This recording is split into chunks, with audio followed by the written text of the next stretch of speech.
Says there are some pupils and teachers at a school concert. 1/12 of the people are teachers. For the pupils at the concert, the number of boys to the ratio of number of girls is 3:5.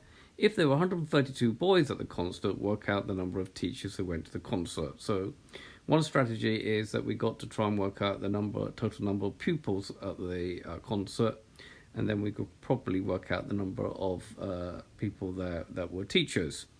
All right, so the number of ratio of boys to girls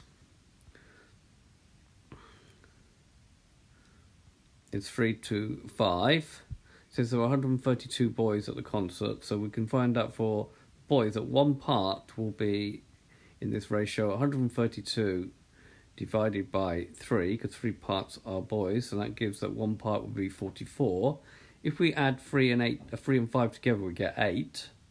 And therefore, the total number of pupils will be 44 times 8 parts, which gives me 352 pupils.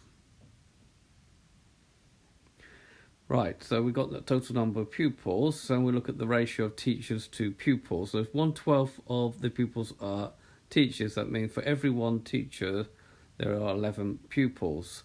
So therefore, we find out what one part of this is worth.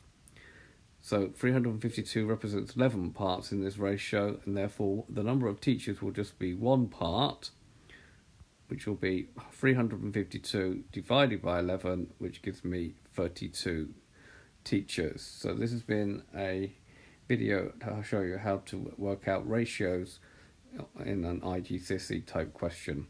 I hope you've understood, and I thank you very much for watching.